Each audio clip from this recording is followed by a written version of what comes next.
नमस्कार श्रोत्यांनो. उर्मिला या कादंबरीचा हा शेवटचा भाग आहे.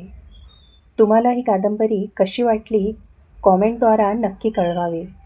पुढील कादंबरी कुठली ऐकायला आवडेल तुमच्यापुढे ती नक्की सादर केली जाईल. चला तर मग सुरू करूया उर्मिलेचा शेवटचा भाग. उर्मिला आणि लक्ष्मणाचे बोलणे सुरू असतानाच उर्मिलेची एक सेविका त्या कक्षात आली.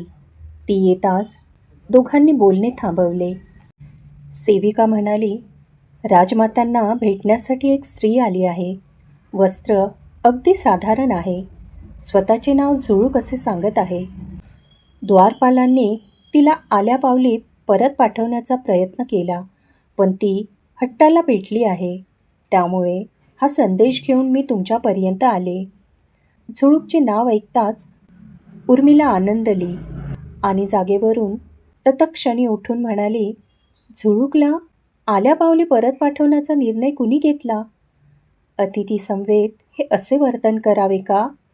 झुळूक माझी बालमैत्रीण आहे. तिचा अपमान हा माझा अपमान. क्षमस्व देवी, मी सन्मानपूर्वक त्यांना प्रसादात आणते. दासी प्रसादाबाहेर गेली. झुळूक खूप वर्षांनी भेटणार आहे म्हणजे आज स्वारी अगदी आनंदात असणार. लक्ष्मण आसंदीवरून उठत म्हणाला, हो. लक्ष्मण ध्यान साधनेसाठी दुसऱ्या कक्षात गेला. उर्मिला वेगाने प्रवेशद्वाराकडे गेली. कित्येक वर्षांनी झुळूक आणि उर्मिला एकमेकींना भेटणार. उर्मिलेच्या केसांमध्ये प्रौढत्वाच्या चंदेरी खुणा दिसत असल्या तरी झुळूकचे केस मात्र तसेच काळेभोर तारुण्य सुलभ होते. उर्मिलेच्या चेहऱ्यावर जीवनाचा उत्तरार्ध वृद्धत्वाच्या रेषा आखत होता, पण झुळूक तशीच सदाबहार दिसत होती. दोघींनी एकमेकींना आलिंगन दिले. झुळूक, मी तुझी कित्येक वर्ष वाट पाहिली. गेल्या वर्षी तुला शोधण्याचा प्रयत्नही केला, पण तू अयोध्येत कुठेही सापडली नाही. मग तू इथे अंगदियामध्ये कशी आलीस? उर्मिलेने औत्सुक्याने विचारले. सखे, माझे पती श्रीमान महावत आणि मी अयोध्या सोडल्यापासून भारत भ्रमण करत आहोत. आम्ही गेल्या वर्षी एक निसर्गरम्य भागात फिरण्याचा संकल्प घेतला होता. या राज्यातून त्या राज्यात फिरताना एके दिवशी महाराज अंगदाच्या राज्याभिषेकाची वार्ता मला समजली. या प्रांतात आल्यावर तू इथेच आहेस हे समजले आणि मी ताबडतोब तुझ्याकडे आली. झुळूकच्या डोळ्यातही आनंद झळकत होता. ये ये, बस पाहू. कित्येक योजन चालूनही तू फुलाप्रमाणे ताजीच दिसत आहेस. कसं ग जमतं तुला स्वतःला सुंदर ठेवणं? माझे पती म्हणतात तेच मी तुला सांगेन. ते म्हणतात की रोज नवा विचार करावा. माणूस कधीही प्रौढ होत नाही. हा किती सुंदर विचार आहे. कधीतरी त्यांनाही इथे घेऊन ये. त्यांची कधीही भेट झाली नाही. अगं, आपणच कित्येक वर्षांनी भेटत आहोत आणि त्यांचं म्हणशील तर ते संन्यासी पुरुषाप्रमाणे कुणाच्याही प्रासादात प्रवेश करत नाही. ते स्वतः पर्णकुटी बांधून त्यातच निवास करतात. बरं, दासी, माझ्या सखीकरिता फलाहाराची व्यवस्था कर. उर्मिला उंच स्वरात दासीला हाक मारीत म्हणाली. नको उर्मिले, मी इथे केवळ तुला भेटण्यासाठी आली. मग हा सुद्धा माझ्या भेटीचाच भाग समज. दोघींनी स्मित केले. बरं, तुला एक महत्त्वाची गोष्ट समजली का? कोणती? महर्षी वाल्मिकी या महर्षींनी रामायणाची रचना केली आहे. ते काव्य आता सर्वत्र गायले जात आहे. महर्षींनी महाकाव्याची रचना केली हे मला ठाऊक आहेच. त्यात काय नवीन असे? ते काव्य प्रथम माझ्या पतींनी ऐकले. त्यानंतर मी सुद्धा ते काव्य ऐकले. अमृताला लाजवेल अशी मधुर काव्यसुद्धा महर्षींनी निर्माण केली आहे. पण माझा एक आक्षेप आहे. प्रथम माझ्या पतींना ही गोष्ट लक्षात आली. त्यानंतर मी त्यांच्या दृष्टिकोनातून रामायणाचे श्रवण केले तेव्हा मलाही ती गोष्ट लक्षात आली. झुळूकने कपाळावर आठ्या आणत नाक मुरडले. झुळूक, तुझी ही अशी कोड्यात बोलण्याची सवय अजूनही गेली नाही वाटतं. कोणती गोष्ट? कसला आक्षेप? कशाबाबत बोलत आहेस? उर्मिले, मी त्यांचा अपमान करत आहे असे समजू नकोस. मला जे वाटले ते मी प्रामाणिकपणे सांगत आहे. निर्धास्तपणे सांग. ती कथा महाराज श्रीरामांची आहे हे मी जाणते. महाकाव्य लेखनाचा उद्देश रामायण या शीर्षकातूनच व्यक्त होतो. श्रीरामांच्या जीवनातील प्रमुख व्यक्तींना त्या महाकाव्यात विशेष महत्त्व देण्यात आले आहे. परंतु तुझा केवळ 2-3 ठिकाणी उल्लेख आहे, तेही विवाहाच्या वेळी आणि त्यानंतर एकदा पुसटचा उल्लेख. हे योग्य नाही. सीतेचा त्यागही मोठा आहे, पण तुझ्या त्यागाचं काय? राणी सीता 13 वर्ष पतीसह राहिल्या. तुला 14 वर्ष पतीसह आणि प्राणप्रिय बहिणीसह राहता आले नाही. तू 14 वर्षांचे तारुण्य जाळले, त्याचे काय? सखी, तुझे माझ्यावर अकृत्रिम प्रेम असल्याने तुझ्या मनात हा विचार येणे स्वाभाविक आहे. पण रावणवधाच्या मोहिमेत माझा खरोखरच काहीच सहभाग नव्हता. ज्या महाकाव्यात श्रीरामांची जीवनगाथा मांडली आहे त्यामध्ये माझा वारंवार उल्लेख होणे यथोचित नाही, उर्मिला शांतपणे म्हणाली. या वाक्यामधून झुळूकला उर्मिलेच्या विशाल मनाचे दर्शन घडले. तरी तिच्या आक्षेपाची तीव्रता या वाक्यामुळे कमी झाली नाही. तू स्वतःचीच कर्तृत्व विसरत आहेस याचे मला नवल वाटते. रावणवधात अप्रत्यक्ष का असेना तुझाही मोठा वाटा आहे. इंद्रजित नावाच्या योद्ध्याला 14 वर्ष विषयांकडे दुर्लक्ष करणारा वीरच ठार मारू शकणार होता व त्यासाठी श्री लक्ष्मणांनी वनवास स्वीकारला. हे विसरलीस तू? तू त्यांच्यासह जाण्याचा हट्ट धरला असता किंवा त्यांना थांबवण्यासाठी टोकाचे पाऊल उचलले असते तर पुढे काय झाले असते? इंद्रजिताला कुणी मारले असते? तू श्री लक्ष्मणांना जाऊ दिलेस आणि स्वतः 14 वर्षांच्या तारुण्याची आहुती दिलीस. हे काय कमी महत्त्वाचे कार्य आहे? झुळू, माझ्या त्यागाचा उल्लेख करून तू मला अकारण मोठेपण देत आहेस. जे मी केले ती काळाची आवश्यकता होती. मांडवे आणि शुद्धकीर्तीनेही तितकाच काळ एकांत सहन केला आहे. महर्षी प्रत्येक पात्राचे चारित्र्य सांगू लागले तर मुख्य श्रीराम कथा बाजूला राहील. माझ्या लहान प्रश्नांची उत्तरे दे, म्हणजे माझे समाधान होईल. विचार. मला सांग, गेल्या शतकात या भारतवर्षात जे घडले ते अभूतपूर्व आहे? हो. तुझ्याप्रमाणे यापूर्वी 14 वर्षांचा एकांतवास भोगणारी पतिव्रता या जगात आहे का? मी इतिहास इतका अभ्यासला नाही. महर्षी वाल्मिकींनी लिहिलेले महाकाव्य घरोघरी गायले जाणार आहेत ना? हो. मग त्या रामायणात तुझ्या त्यागाची नोंद असायला हवी. तुझा कठोर त्याग जगापर्यंत कसा पोहोचणार? झुळूक जीवाच्या आकांताने उर्मिलेचे अंतःकरण हलवून तिला जागे करण्याचा प्रयत्न करत होती. मात्र उर्मिलेने मान अपमानाचा क्षणभंगुरता केव्हाच जाणली होती. आपण कोणाबाबत बोलत आहोत याचे भान बाळग झुळूक. महर्षी वाल्मिकी उद्या ब्रह्मऋषी होतील. ऋषींची योग्यता प्राप्त करणे किती अवघड आहे. तू एका महर्षीबाबत आणि उद्याच्या ब्रह्मऋषीबाबत बोलत आहेस. त्यांनी काही विचार करूनच रामायणाची रचना केली आहे. माझे विस्तृत चारित्र्य रामायणात नसण्यामागेही काहीतरी कारण असेल. शिवाय कवीने काय लिहावे हे श्रोते ठरवू शकत नाही. माझ्या बोलण्याने महाकाव्य बदलणार नाही हे मलाही ठाऊक आहे. मी माझ्या मनात असलेला विचार तुझ्यासमोर मांडत आहे. त्या पलीकडे मी काय करू शकते? उर्मिला झुळूकच्या खांद्यावर हात ठेवून गमतीने म्हणाली. तू भारत भ्रमण करतेस. तू माझा प्रत्येक ठिकाणी आवर्जून उल्लेख करत असशीलच, हे मला ठाऊक आहे. तुझ्या संपर्काची एकूण व्याप्ती बघता बहुतांश लोकांना माझे नाव एव्हाना समजलेही असेल. तुझ्यासारखे सुजान लोक भविष्यात माझी आठवण ठेवतीलच. उर्मिला झुळूकच्या डोळ्यात बघत पुढे म्हणाली. झुळूक, मला एकांतवासात केवळ एकच गोष्ट समजली, ती म्हणजे काळाचे महत्त्व. काळाचा प्रवाह इतका प्रचंड आहे की त्यामुळे मनुष्यच काय तर संपूर्ण सृष्टी लहान आहे. काळाच्या मनात असेल तर तो सृष्टीचा विध्वंस करून पुन्हा सृष्टी निर्माण करू शकतो. एकांतवासाची सुरुवात झाली तेव्हा 14 वर्षांचा काळ हा पर्वताप्रमाणे प्रचंड मोठा वाटत होता. पण आता मी त्या 14 वर्षांकडे बघते, तेव्हा तो प्रवासातील लहानसा टप्पा वाटतो. एखाद्या व्यक्तीचे चारित्र्य कितीही मोठे असले, तरी काळाच्या प्रवाहात ते दूर दूर वाहत जाते, हे सुद्धा माझ्या लक्षात आले आहे.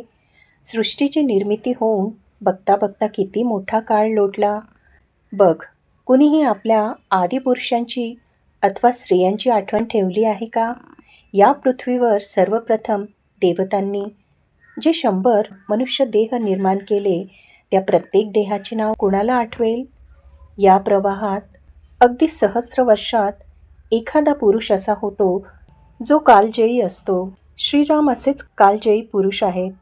मी त्यांच्या चरित्रातील एक लहानसे पात्र आहे. श्रीरामांनी पृथ्वीला सुरक्षित ठेवण्यासाठी जन्म घेतला आहे, मी नव्हे. वनात राहून शेकडो राक्षसांचा वध करत सर्वांना सुरक्षित ठेवणे आणि 14 वर्ष राजप्रासादात एकटे राहणे, ही 2 चरित्रे तुझ्यासमोर ठेव. बघ, तुलाच आता उत्तर मिळाले असेल. श्रीरामांच्या चरित्रासमोर माझे चरित्र अगदी बिंदू एवढे सूक्ष्म आहे. उलट त्या महाकाव्यात माझा उल्लेख झाला, यामुळे मी उलट स्वतःला भाग्यवान समजते. उर्मिलेचे निर्मळ अंतःकरण पाहून झुळूकच्या डोळ्यात पाणी आले. ती म्हणाली, मी श्रीरामांच्या चरित्राशी किंवा सीतेच्या चरित्राशी तुझी तुलना करणार नाही, पण एक अशीही त्यागवान आणि विवेकी राजकन्या पृथ्वी तलावर आहे, याचा प्रचार मी सदैव करत राहील. मग प्रश्नच सुटला.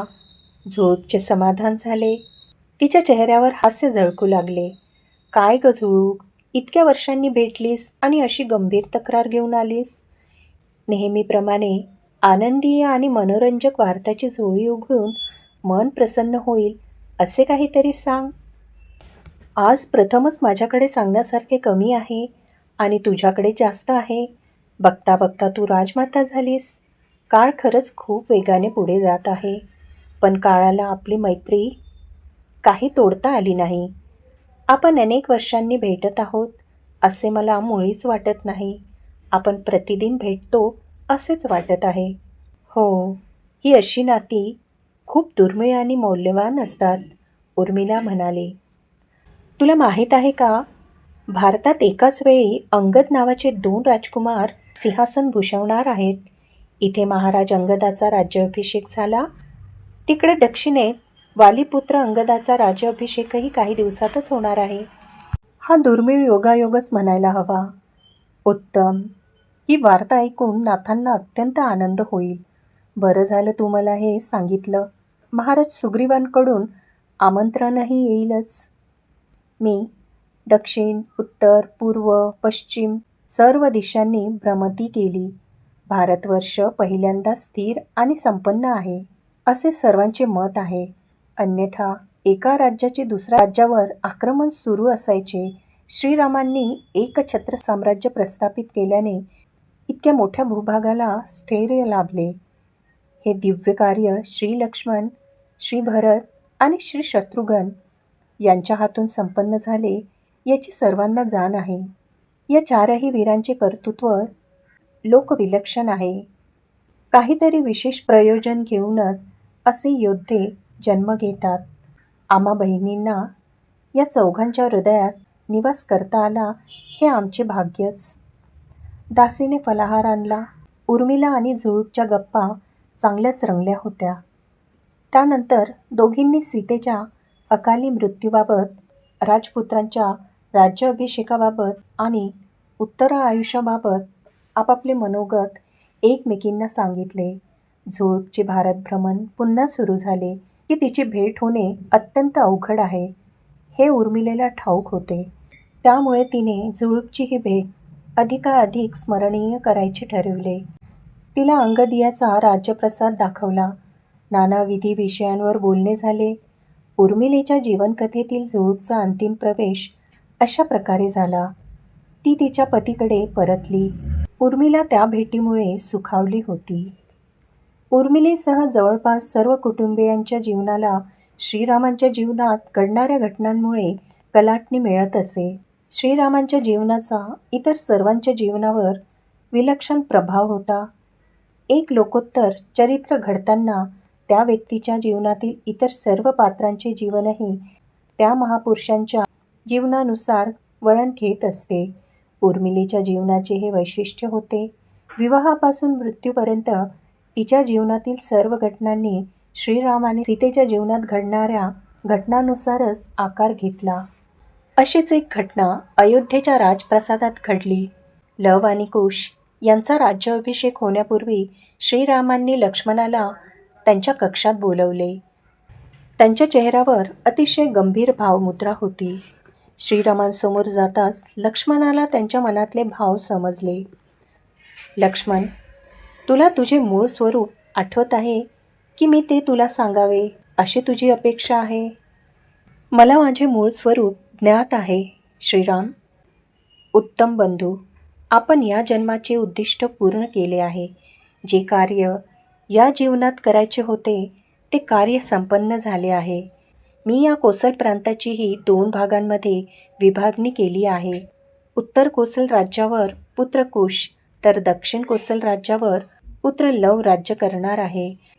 लव आणि कुश यांचा राज्याभिषेक होताच मी जलसमाधी घेणार आहे. लक्ष्मणाने शांतपणे श्रीरामांचा निर्णय ऐकला. आश्चर्य व्यक्त न करता त्याने श्रीरामांपूर्वी समाधी घेण्याचा निश्चय केला. प्रभो, तुम्ही समाधी घेण्यापूर्वी हा दास समाधी घेईल. तुमच्याशिवाय हे विश्व कसे असेल हे मला मुळीच बघायचे नाही. वैकुंठ परतल्यावर तेथेही तुमच्या सेवेसाठी मी तत्पर असेन.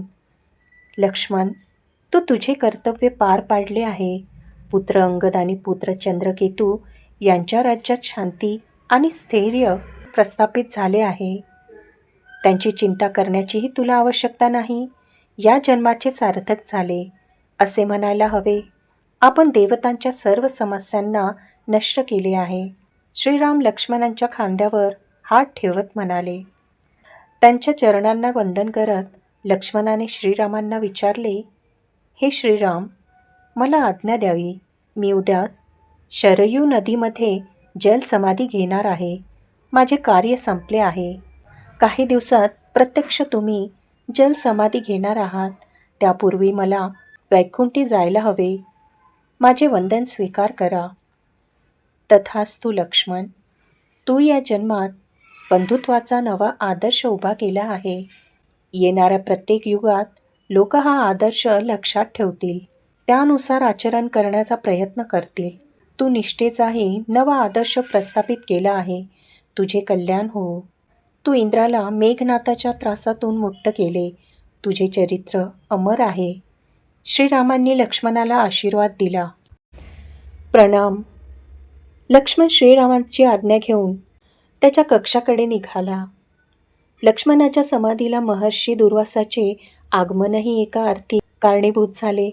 ज्या दिवशी त्यांची श्रीरामासमवेत समाधीबाबत चर्चा झाली त्याच दिवशी ब्रह्मदेवांचा एक दूत श्रीरामांना भेटण्यासाठी अयोध्येत आला. ब्रह्मदेवांचा संदेश श्रीरामांना सांगताना कुणीही कक्षात प्रवेश केला तर त्या व्यक्तीचा श्रीरामांनी वध करावा अशी अट दूताने ठेवली होती.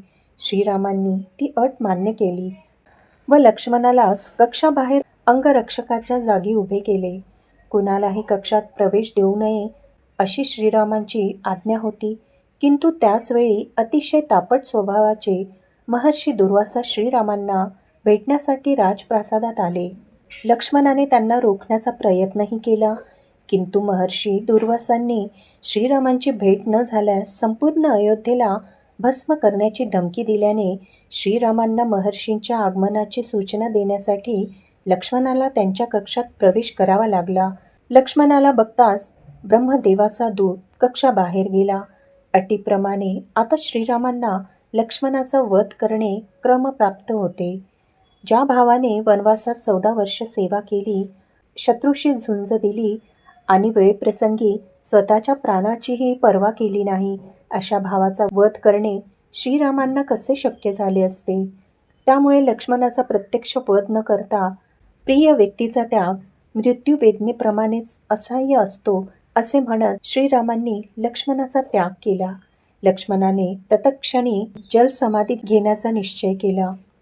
कक्षात परतल्यावर त्यांनी अंगावरील सर्व अलंकार काढले, ईश्वराचे ध्यान केले. सर्व भावनांना त्यागत दुसऱ्या दिवशी शरयू नदीमध्ये प्रवेश केला. लक्ष्मणाचे जीवन कार्य संपले. ही वार्ता वाऱ्याच्या वेगाने अयोध्येत सर्वत्र पसरली. 2 दिवसातच दूत अंगदिया राज्यात पोहोचला. उर्मिलेपर्यंत लक्ष्मणाच्या मृत्यूची वार्ता पोहोचली. उर्मिलेवर दुःखाचे आभाळ कोसळले. ती उभ्या जागीच कोसळली. तिचे डोळे कोरडे पडले होते. तिचे अस्तित्व शिल्लक असते तर तिच्या डोळ्यातून अश्रू वाहिले असते, किंतु तिचे अस्तित्वच नष्ट झाले होते. ती काहीच बोलली नाही. ती निशब्द होती. ती श्रीराम, लक्ष्मण यांच्या दैवी चरित्र्यामध्ये एक सहभागी झाली. मात्र तिचे मानवीय जीवन ही एक शोकांतिका ठरली. इतकं सहन करूनही इतिहासाला तिच्या या त्यागाची दखल घ्यावीशी वाटली नाही. इतिहासाला केवळ लोकोत्तर नायकाची नोंद घ्यायची होती. अशाच एका नायकाच्या जीवनात महत्त्वाचे स्थान मिळवूनही उर्मिला दुर्लक्षित राहिली. तिचा अंत कसा झाला हे सुद्धा इतिहासाला ठाऊक नाही. उर्मिलेचे जीवन अपरिहार्यतेच्या परिघात फिरत कालचक्रात कधी आणि कसे लुप्त झाले कुणास ठाऊक. या दुःखांना आठवतच पुढे कधीतरी तिचा अंत झाला असेल, तिला तिच्या मुलांनी अग्नी दिली असेल, तिच्या मृत्यूसह तिचे प्रारब्ध, दुःख, सुख, प्रेम, विरह, संवेदना हे सर्व काही नष्ट झाले असेल. दुःखाचे वारे सोसाट्याने वाहू लागले. तेव्हा उर्मिलेने तिच्या प्राणज्योतीभोवती लक्ष्मणाच्या प्रीतीचा हात धरून ज्योतीला विझू दिले नाही. मात्र ज्या विश्वात लक्ष्मण नाही त्या विश्वात ही प्राणज्योत अधिक काळ तेवत राहणे शक्यच नव्हते. तिच्या तारुण्यातही तिच्यासह एकांत होता आणि मृत्यूसमयी सुद्धा उर्मिला तशी एकटीच होती. म्हणायला तिच्यासह तिची मुलं असतीलही, पण तिचे अस्तित्व तिच्या अंतःकरणातील एखाद्या अंधाऱ्या कोपऱ्यात बसून दुःख आठवत हुंदके देत असेल. अगदी तारुण्यापासून एकांतात तिच्यासह होते. ते तिचे विचारविश्व, तिचे भावविश्व. एकांतवासात उर्मिलेने अमृताची आराधना केली होती, पण तिने एकांतातील या विचारयज्ञात जीवनातील 14 वर्ष गमावली होती. ऐन तारुण्यातील अनेक वसंत समर्पित केले होते. वडिलांच्या इच्छेसाठी स्वतःच्या भावना, कुळाच्या प्रतिष्ठेसाठी स्वतःचे तारुण्य, सहजीवनाचे क्षण आणि शेवटच्या काळात श्रीराम, लक्ष्मणाच्या वचननिष्ठेसाठी वार्धक्यही पणाला लावणाऱ्या उर्मिलेसह अनुभवाचा ठेवा तिच्या अंतापर्यंत होता. तो तिला जगासमोर मोकळेपणाने मांडता आला नाही. ती थोरवी उर्मिलेसह नष्ट झाली. कारण तत्त्वज्ञान अनेक पिढ्यांना सांगता येते, मात्र अनुभव हा एकट्यालाच प्राप्त होतो. त्याची केवळ चिकित्सा करता येते. मात्र त्या विभूतीने अनुभवलेले जीवनकाळाच्या गर्भात लुप्त होते. ते कुणालाही पूर्णतः समजून घेता येत नाही. धन्यवाद. अशीच एक नवी कादंबरी तुमच्या पुढे सादर केली जाईल. माझ्या चॅनलला सबस्क्राईब करा, लाईक करा आणि शेअर करा.